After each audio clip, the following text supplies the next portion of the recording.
खम्बाकड़ मित्रों, this is पुरू जनुत्रिया। आज हम कंप्लीट करने वाले हैं क्लास 9th साइंस एनसीईआरटी का चैप्टर नंबर 3। चैप्टर का नाम है परमाणु एवं अणु या फिर एटम्स एंड मॉलिक्यूल्स। तो चलिए स्टार्ट करते हैं। ठीक है, अपन एकदम लाइन टू लाइन देखेंगे, एक भी वर्ड एनसीईआरटी का नहीं छोड़ेंगे। ठीक है, और जो होगा इंपॉर्टेंट या जो समझने लायक होगा उसे एकदम डीपली समझेंगे। तो चलिए स्टार्ट करते हैं। प्राचीन भारत एवं ग्रीक दार्शनिक द्रव्य के अज्ञात एवं अदृश्य रूपों से सदैव चकित थे।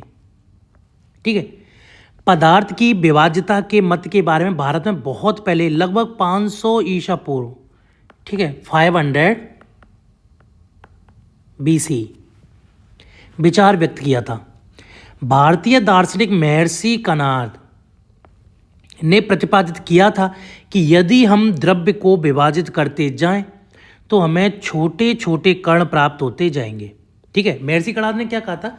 उन्होंने कहा था कि अगर हम द्रव्य को छोटे छोटे भागों में विभाजित करते जाएं तो हमें और छोटे छोटे कण प्राप्त होते जाएंगे, या फिर हम उसको विभाजित करते जाएं तो वो और छोटा टूटता जाएगा। फॉर एग्जाम्पल हो गया जैसे कि मकान है।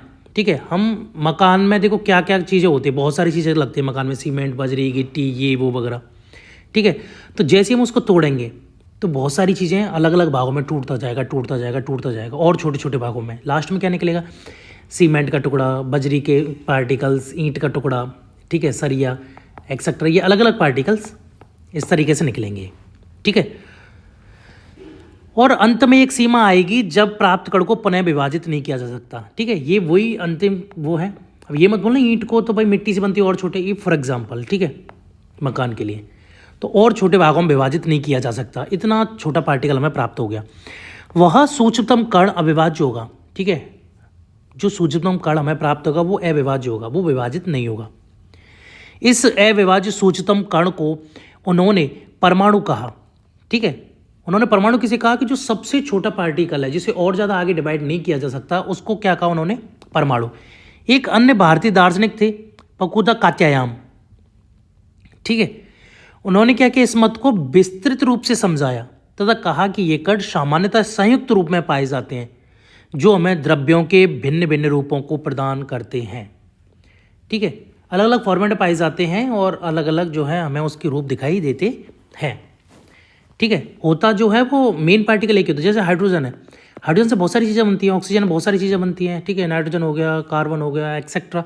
तो ये मेन परमाणु कौन से हो गए? ये हो गए। लेकिन इनसे क्या है, कार्बन का तो पूरा एक अलग से विज्ञान है ना। ठीक है, कार्बन को लेके तो इतने सारे जो हैं इनसे यौगिक बनते हैं, इतने पदार्थ, इतने द्रव्य बनते हैं जिसकी हद नहीं होती। ठीक है, बहुत सारे। लगभग इसी समय ग्रीक दार्शनिक थे डेमोक्रिटस।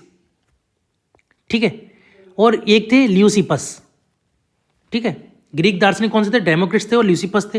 ने सुझाव दिया था कि यदि हम द्रव्य को विभाजित करते जाएं तो एक ऐसी स्थिति आएगी जब प्राप्त कण को पुनः विभाजित नहीं किया जा सकेगा। ठीक है, सबसे छोटा कण हमें प्राप्त हो जाएगा। उन्होंने इन अविभाज्य कणों को परमाणु अर्थात अविभाज्य कहा था। ये सभी सुझाव दार्शनिक विचारों पर आधारित थे। इन विचारों को वैधता सिद्ध करने के लिए 18वीं शताब्दी, मतलब अभी, ठीक है, 200-300 साल पहले, मतलब 1700 वाले वो सीजन, 1701 से लेके 1799, 18वीं सदी जो होती है, ठीक है, या फिर 1800 कह सकते हैं। इस सदी में अभी जाके कोई अधिक प्रयोगात्मक कार्य नहीं हुए थे। ठीक है, अब तक कोई अधिक प्रयोगात्मक कार्य नहीं होते, तो दार्शनिक बेसिस पे ये सब चल रहा था। 18वीं शताब्दी के अंत तक वैज्ञानिकों ने तत्वों एवं यौगिकों के बीच भेद को समझा। ठीक है, 18वीं शताब्दी के अंत तक उन्होंने क्या किया? तत्व और यौगिकों के बीच जो डिफरेंस होता है उसको समझा तथा स्वाभाविक रूप से यह पता करने के इच्छुक हुए कि तत्व कैसे तथा क्यों संयोग करते हैं। ठीक है, तत्व क्यों संयोग करते हैं और कैसे संयोग करते हैं। जब तत्व परस्पर संयोग करते हैं तब क्या होता है? वैज्ञानिक एंटोनी एल लोवेशियर या लेवोशियर, ठीक है, ने रासायनिक संयोजन के दो महत्वपूर्ण नियमों को प्रतिपादित किया। लेवोशियर ने क्या किया? रासायनिक संयोजन के दो महत्वपूर्ण नियमों को प्रतिपादित किया जिसने रसायन विज्ञान को महत्वपूर्ण आधार प्रदान किया। ठीक है, रसायन विज्ञान को किसने महत्वपूर्ण आधार प्रदान किया? लेवोशियर ने। ठीक है, अब आगे आते हैं रासायनिक संयोजन के नियम के बारे में। ठीक है, अभी अपन बात करते हैं रासायनिक संयोजन के नियम। तो लेवोशियर एवं प्राउस्ट जो थे, ठीक है, जोसेफ एल प्राउस्ट, क्या है, जोसेफ क्या था, जोसेफ, हाँ ठीक है, जो लिख रहे हैं, ठीक है, जोसेफ एल प्राउस्ट या जोसेफ एल प्राउस्ट, जो भी नाम से कोई फर्क नहीं पड़ता, प्राउस्ट और लेवोशियर, ठीक है, ये आपको याद रखना, ने बहुत अधिक प्रायोगिक कार्यों के पश्चात रासायनिक संयोजन के निम्नलिखित 2 नियम प्रतिपादित किए। तो पहला नियम क्या था, द्रव्यमान संरक्षण का नियम। ठीक है, जब रासायनिक परिवर्तन, रासायनिक अभिक्रिया संपन्न होती है तब क्या द्रव्यमान में कोई परिवर्तन होता है? बिल्कुल नहीं होता भाई, इंटरचेंज हो जाएगा लेकिन द्रव्यमान तो सेम रहेगा ना, तो द्रव्यमान में कोई परिवर्तन नहीं होता है। ठीक है, इसके लिए अपन देखते हैं क्रियाकलाप को, क्रियाकलाप देखते हैं इसके लिए। निम्न एक्स एवं बाई रसायनों का एक युगल है, यह जोड़ा है। ठीक है, एक्स पहला कॉपर सल्फेट सोडियम कार्बोनेट का, बेरियम क्लोराइड सोडियम सल्फेट का, लेड नाइट्रेट सोडियम क्लोराइड का। ठीक है, एक्स एवं बाई युगलों की सूची में से किसी एक युगल के रसायनों के अलग अलग विलयन 10 ml जल में तैयार करें। ठीक है, उपरोक्त तैयार युगल विलयनों में से बाई के विलयन को एक शंक्वाकार फ्लास्क में लीजिए एवं एक्स के विलयन की एक छोटी परख नली में लीजिए। छोटी परख नली को विलय युक्त फ्लास्क में इस प्रकार लटकाइए ताकि दोनों विलयन परस्पर मिश्रित ना हो। ठीक है, जैसे कि जी फ्लास्क में तो ये हो गया नीचे बाई का सोल्यूशन, एक्स का सोल्यूशन जो हो गया वो टेस्ट ट्यूब में हो गया, लेकिन इस तरीके से लटका हुआ कि ये मिक्स नहीं हो रहे। ठीक है, सिर्फ इसमें रखा हुआ है। ठीक है, शंक्वाकार का फ्लास्क हो गया, ये डोरी से लटका रखा टेस्ट ट्यूब को। ठीक है, ये कॉर्क ढक्कन लगा रखा है। तत्पश्चात फ्लास्क के मुख पर एक कॉर्क, ठीक है, लगा दिया। अंतर वस्तु युक्त फ्लास्क को सावधानी पूर्वक तौल लीजिए।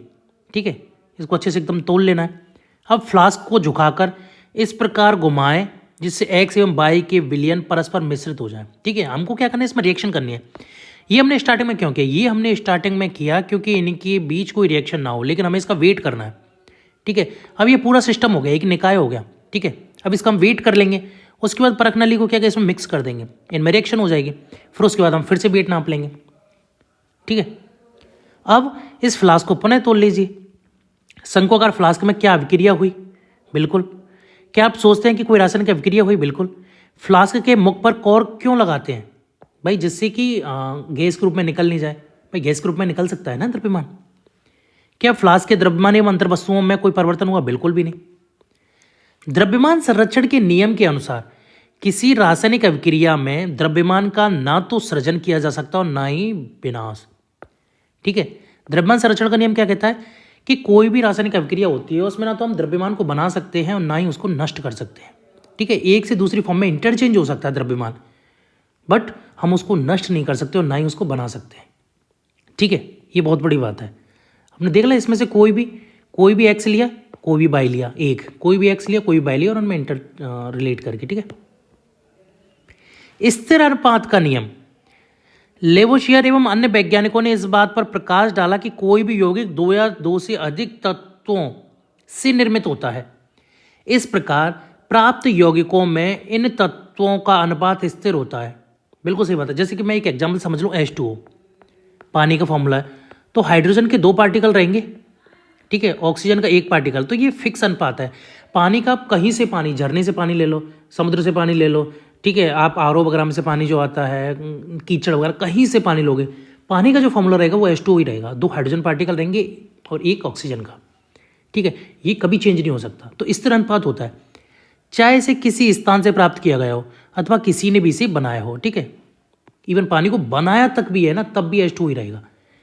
यौगिक जल में हाइड्रोजन एवं ऑक्सीजन के द्रव्यमानों का अनुपात सदैव 1:8 होता है। यह द्रव्यमान का अनुपात है। ठीक है, द्रव्यमान का देख भाई, हाइड्रोजन का कितना होता है? 1। ऑक्सीजन कितना होता है? 16। तो 2 हाइड्रोजन का कितना हो गया? 2 हो गया।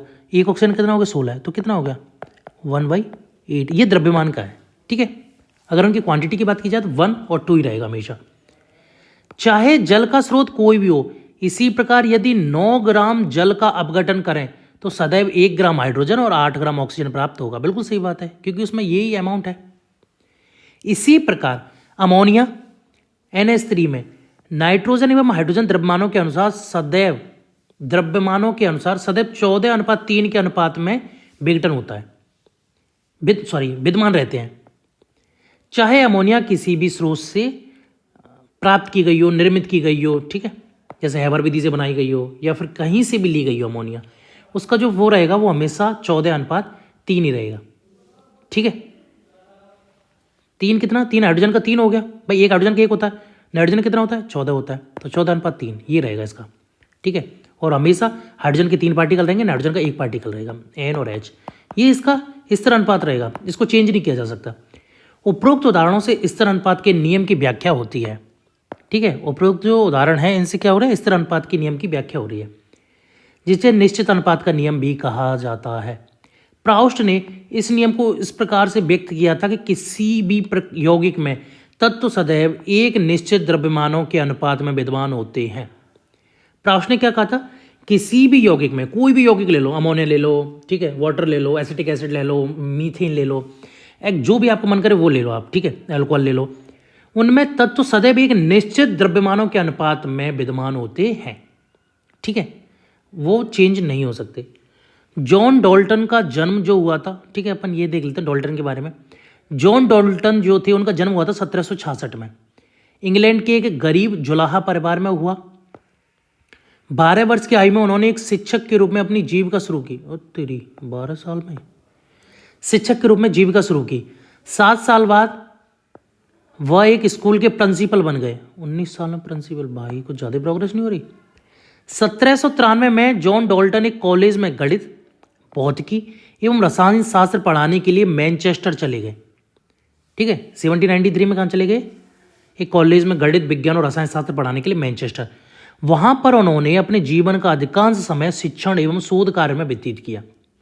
सन 1808 में इन्होंने अपने परमाणु सिद्धांत को प्रस्तुत किया, जो द्रव्यों के अध्ययन के लिए एक महत्वपूर्ण सिद्धांत साबित हुआ। वैज्ञानिकों की अगली समस्या इन नियमों को उचित व्याख्या करने की थी। अंग्रेज रसायनिक थे जॉन डाल्टन ने द्रव्यों की प्रकृति के बारे में एक आधारभूत सिद्धांत प्रस्तुत किया। ठीक है, द्रव्यों की प्रकृति के बारे में एक आधारभूत सिद्धांत किसने दिया, डाल्टन ने। ठीक है, डाल्टन ने दिया। डाल्टन ने द्रव्यों की विभाज्यता का विचार प्रदान किया, जिसे उस समय तक दार्शनिकता माना जाता था। ठीक है, द्रव्यों की विभाज्यता का जो विचार प्रदान किया वो डाल्टन ने दिया, जिसे जो कि उस समय तक दार्शनिक माना जाता था, कोई साइंटिफिक प्रूफ नहीं था। ग्रीक दार्शनिकों के द्वारा द्रव्यों के सूक्ष्मतम अविभाज्य कण, जिसे परमाणु नाम दिया था, उसे डाल्टन ने भी परमाणु नाम दिया। ठीक है, नाम अभी भी इसका परमाणु ही था, आज तक भी परमाणु ही है। डाल्टन का यह सिद्धांत रासायनिक संयोजन के नियमों पर आधारित था।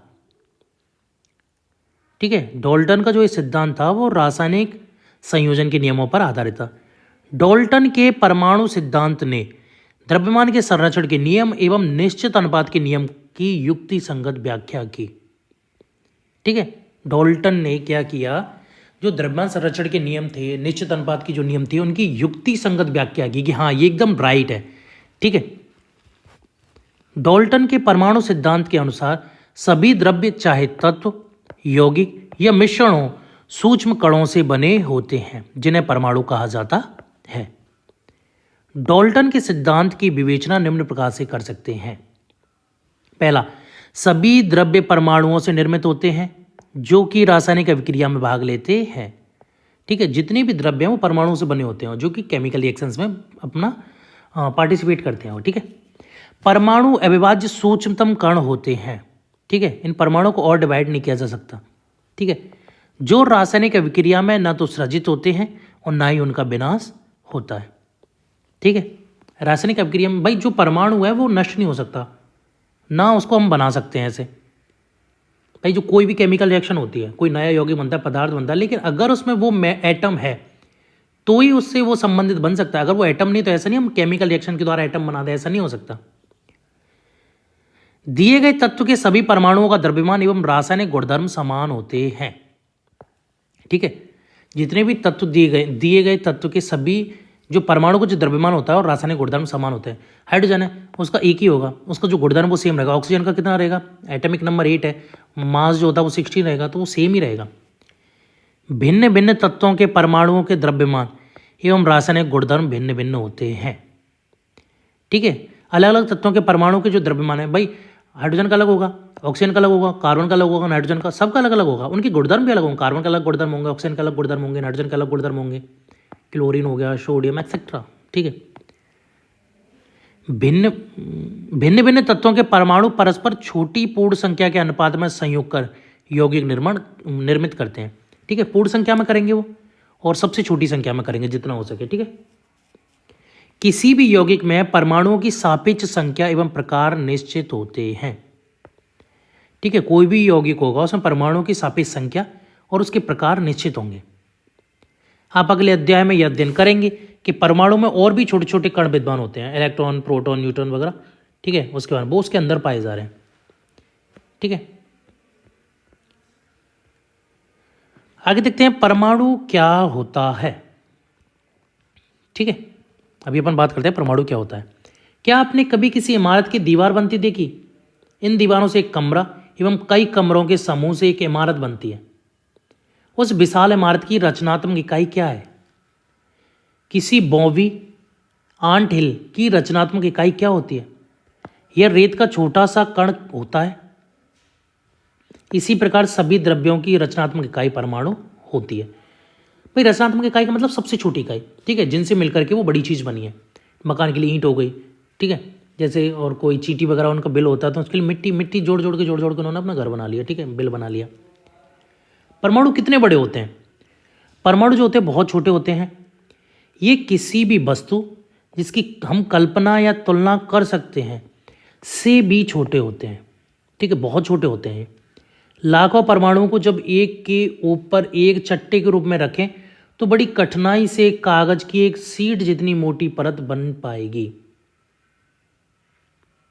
ठीक है, अगर लाखों परमाणुओं को भी आपने एक के ऊपर एक, एक के ऊपर एक, एक के ऊपर एक, एक के ऊपर एक ऐसे कर करके रखा ना, तो कागज होता है ना पतला सा, उसकी तरह भी उतनी मोटाई तब भी नहीं हो पाएगी। बहुत मुश्किल से मोटाई हो पाएगी उसकी उतनी। ठीक है, तो परमाणु त्रिज्या को क्या नैनोमीटर में, नैनोमीटर मतलब 10⁻⁹। तो 10⁻⁹ मीटर बराबर 1 नैनोमीटर। तो 1 मीटर में 10⁹ नैनोमीटर। ठीक है, त्रिज्या हाइड्रोजन की त्रिज्या होती है 10⁻⁻10 मीटर। वाटर मॉलिक्यूल्स की 10⁹, हीमोग्लोबिन अणु की 10⁸, रेत के पार्टिकल्स की 10⁻⁻4, चींटी की 10⁻⁻3, सेब की 10⁻⁻1। ठीक है, जब परमाणु का आकार इतना सूक्ष्म है कि हम इसे नगण्य मान सकते हैं तो हम इसके बारे में क्यों सोचें? भाई बेस है ये इसका। ठीक है, बिना इसके तो कुछ संभव ही नहीं है ना। हम इसके बारे में इसलिए सोचते हैं क्योंकि हमारा पूरा विश्व ही परमाणु से बना है। बिल्कुल सही बात है, ये नहीं होंगे तो विश्व ही नहीं बनेगा, तो सोचना तो बनता है। चाहे हम उन्हें देख नहीं सकें फिर भी वे यहाँ विद्यमान होते हैं तथा प्रत्येक क्रियाकलापों पर उनका प्रभाव पड़ता रहता है। हम यह आधुनिक तकनीकों की सहायता से तत्वों की सतहों के आवर्धित प्रतिबिंबों को दिखा सकते हैं। ठीक है, आधुनिक तकनीकों की सहायता से क्या होता है, हम तत्वों की सतहों के आवर्धित प्रतिबिंबों को दिखा सकते हैं जिनमें उपस्थित परमाणु स्पष्ट दिखाई देते हैं। ठीक है, सिलिकॉन सतह का प्रतिबिंब हो गया है। विभिन्न तत्वों के परमाणुओं के आधुनिक प्रतीक क्या हैं? डाल्टन ऐसे प्रथम वैज्ञानिक थे जिन्होंने तत्वों के प्रतीकों का प्रयोग अत्यंत विशिष्ट अर्थ में किया। ठीक है, जब उन्होंने किसी तत्व के प्रतीक का प्रयोग किया तो यह प्रतीक उस तत्व की एक निश्चित मात्रा की ओर इंगित करता है। जब उन्होंने किसी तत्व के प्रतीक का प्रयोग किया, जैसे हाइड्रोजन के लिए, ठीक है, हाइड्रोजन के लिए क्या किया उन्होंने, ये, ठीक है, पॉइंट, ठीक है, ये दिखा रखा है, हाँ ये रहा। ठीक है, तो यह प्रतीक उस तत्व की एक निश्चित मात्रा की ओर इंगित करता था, अर्थात यह प्रतीक तत्व के एक परमाणु को प्रदर्शित करता था। बर्जीलियस ने तत्वों के ऐसे प्रतीकों का सुझाव दिया जो उन तत्वों के नामों के एक या दो अक्षरों से प्रदर्शित होता था। ठीक है, डाल्टन ने तो इस तरीके से दिया। बर्जीलियस ने क्या बोला? बर्जीलियस ने बोला कि उनका जो प्रतीक दो, जो सिंबल दो, वो ऐसा दो जो उनके नाम से स्टार्ट होता हो, जो उनके नाम से हो, पहले या दूसरे अक्षर या एक या दो अक्षर से निर्मित हो। ये बर्जलिस का सुझाव था। ठीक है, इसमें देख लेते हैं अपन कि इन्होंने कौन कौन से दिए। तो डाल्टन ने देख हाइड्रोजन के लिए क्या दिया, सर्किल प्लस पॉइंट अंदर। फॉस्फोरस के लिए उल्टा बाई ए। ठीक है, कॉपर के लिए सर्किल बीच में सी, गोल्ड के लिए सर्किल और साइड में एजेस हो रहे हैं अंदर की साइड में और जी लिखा हुआ है। कार्बन का पूरा प्लेन और अंदर से ब्राउन हो रहा है पूरा। सल्फर प्लस का निशान है गोले में। सीसा अंदर एल लिखा हुआ है। प्लेटिना का अंदर पी। ऑक्सीजन पूरा ब्लैंक है। ठीक है, आयरन का आई लिखा हुआ है। सिल्वर का एस लिखा हुआ है। पारा का अंदर डॉटेड डॉटेड डॉटेड है सभी तरफ। ठीक है, इस तरीके से उन्होंने दिया। प्रारंभ में तत्वों के नामों की व्युत्पत्ति उन स्थानों के नामों से की गई जहां भी सर्वप्रथम पाए गए थे। ठीक है, स्टार्टिंग में तत्वों के नामों की व्युत्पत्ति कैसे की गई कि जहां से वो पाए जा रहे हैं उन्हीं के आधार पर उनके नामों की उत्पत्ति हुई। उदाहरण स्वरूप कॉपर का नाम साइप्रस से व्युत्पन्न हुआ। कॉपर का नाम जो है वो साइप्रस से व्युत्पन्न हुआ।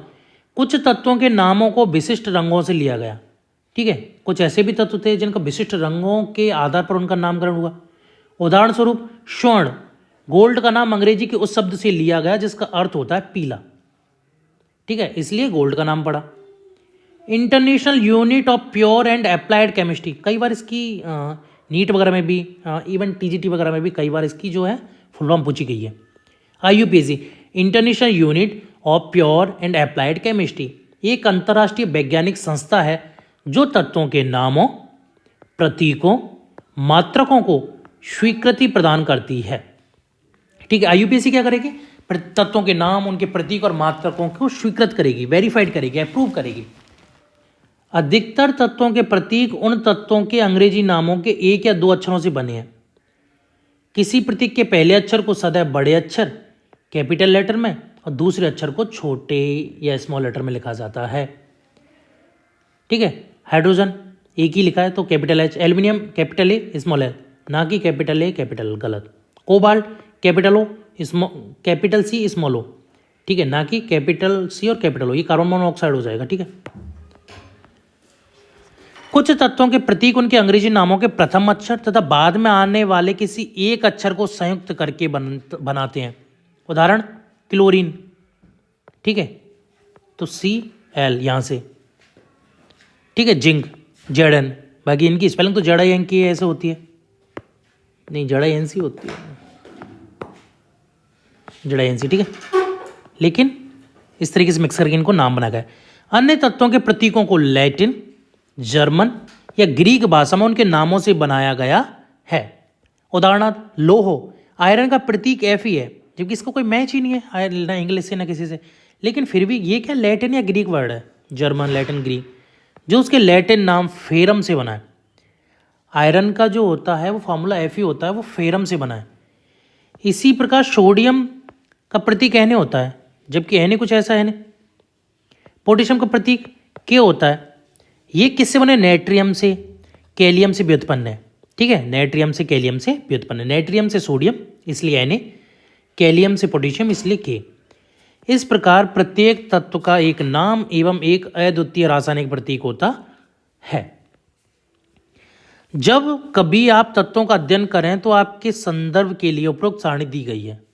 हाँ ठीक है। एल्यूमिनियम के लिए प्रतीक क्या होता है, Al, आर्गन के लिए Ar, बेरियम के लिए Ba, बोरोन के लिए कैपिटल B, ब्रोमीन के लिए Br, कैल्शियम के लिए Ca, कार्बन के लिए ओनली C, क्लोरीन के लिए Cl, कोबाल्ट के लिए CO, कॉपर के लिए Cu, फ्लोरीन के लिए F, गोल्ड के लिए Au, हाइड्रोजन के लिए H, आयोडीन के लिए I, आयरन के लिए Fe, सीसा के लिए Pb, मैग्नीशियम के लिए Mg, नियोन के लिए Ne, नाइट्रोजन के लिए N, ऑक्सीजन के लिए O, पोटेशियम के लिए K, सिलिकॉन के लिए Si, चांदी के लिए Ag, सोडियम के लिए Na, सल्फर के लिए S, यूरेनियम के लिए U, जिंक के लिए Zn। ठीक है, इस प्रकार से कुछ प्रतीक दिखा रखे हैं इनके। ठीक है, आगे बात करते हैं परमाणु द्रव्यमान की। ठीक है, परमाणु द्रव्यमान की बात कर लेते हैं। डाल्टन के परमाणु सिद्धांत की सबसे विशिष्ट संकल्पना परमाणु द्रव्यमान की थी। उनके अनुसार प्रत्येक तत्व का एक अभिलाक्षणिक परमाणु द्रव्यमान होता है।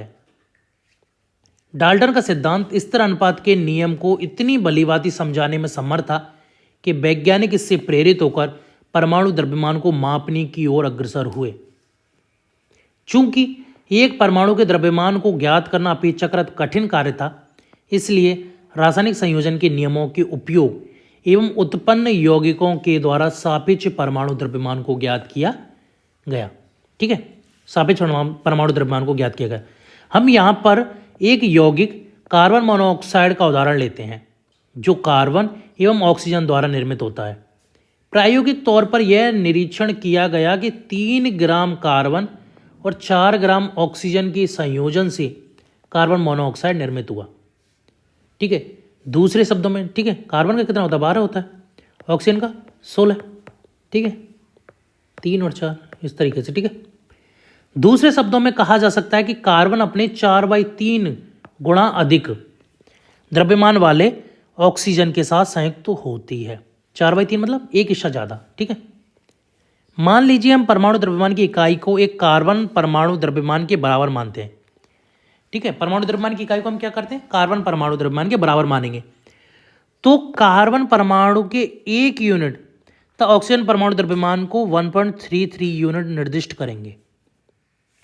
ठीक है, प्रारंभ में परमाणु द्रव्यमान को एएमयू द्वारा संक्षेप में लिखते थे, लेकिन आजकल आईयूपीएसी के नवीनतम अनुमोदन द्वारा इसे केवल यू से यूनिफाइड द्रव्यमान द्वारा प्रदर्शित करते हैं।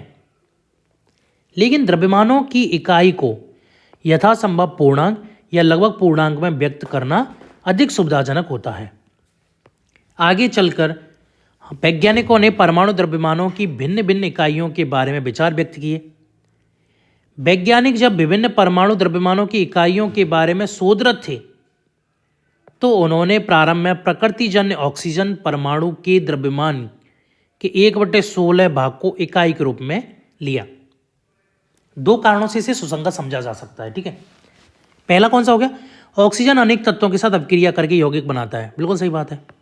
और दूसरा कौन सा? इस परमाणु द्रव्यमान इकाई द्वारा अधिकांश तत्वों के परमाणु द्रव्यमान पूर्णांक में प्राप्त होते हैं। ठीक है, इसके द्वारा क्या अधिकांश पूर्णांक प्राप्त हो रहे हैं। तथापि 1961 में परमाणु द्रव्यमानों को ज्ञात करने के लिए परमाणु द्रव्यमान इकाई C12 समस्थानिक या आइसोटॉप को मानक संदर्भ के रूप में सार्वभौमिक रूप से स्वीकार किया गया। ठीक है, 1961 में क्या किया कि उन्होंने क्या किया, एक मानक लिया। तो उन्होंने मानक लिया C12 समस्थानिक। ठीक है, इसके बेसिस पर ही जो है परमाणु द्रव्यमान का किया जाएगा। ठीक है, कार्बन 12 समस्थानिक के एक परमाणु द्रव्यमान के 1/12वें भाग को मानक परमाणु द्रव्यमान इकाई के रूप में लेते हैं। ठीक है, पहले ऑक्सीजन का 1/16 वाला ले रहे थे ऑक्सीजन का, फिर कार्बन का कर दिया तो 1/12 के भाग में ले रहे थे। कार्बन 12 समस्थानिक के एक परमाणु द्रव्यमान के सापेक्ष सभी तत्वों के परमाणु द्रव्यमान प्राप्त किए गए। ठीक है, कार्बन 12 से आधार मानकर ही सभी जो तत्व हैं उनके परमाणु द्रव्यमान को प्राप्त किया गया। कल्पना कीजिए कि एक फल विक्रेता बिना मानक भार के एक फल बेच रहा है। वह एक तरबूज लेकर कहता है कि इसका द्रव्यमान 12 इकाई है। 12 तरबूजी इकाई अथवा 12 फल द्रव्यमान इकाई। ठीक है, वह तरबूज के 12 बराबर टुकड़े करता है तथा पाता है कि उसके द्वारा बेचे जा रहे प्रत्येक फल का द्रव्यमान तरबूज के एक टुकड़े के द्रव्यमान के सापेक्ष है, जैसा कि चित्र 3.4 में दिखा गया है। अब वह फलों को सापेक्ष फल द्रव्यमान इकाई FMU में बेचता है। ठीक है, भाई दुकानदार है, उसके पास तराजू नहीं है, तो वो कैसे बेचेगा? वो बोलेगा ये 12 बराबर भागों में 12 किलो का है, मतलब ये समझ लो 12 किलो का है। ठीक है, 12 बराबर हिस्सों में बांट दिया तो फिर क्या 1 किलो का हो गया। किसी को 1 किलो चाहिए तो क्या क्या, इधर एक हिस्सा रखा उसने, और इधर जितना उससे चढ़ रहा है सेब, जितना 5-7 जितने भी चढ़ेंगे वो चढ़ गए और हो गया उसका। ठीक है, 2 किलो करना है, आधा किलो करना है, और काट लेगा वो। तो इस तरीके से सापेक्ष हो गया वो। ठीक है, किसी तत्व के सापेक्षिक परमाणु द्रव्यमान को उसके परमाणुओं के औसत द्रव्यमान का कार्बन 12 परमाणु के द्रव्यमान के 1/12वें भाग के अनुपात द्वारा परिभाषित किया जाता है। ठीक है, उसको कैसे परिभाषित किया जाएगा? कार्बन 12 के 1/12वें भाग के द्वारा।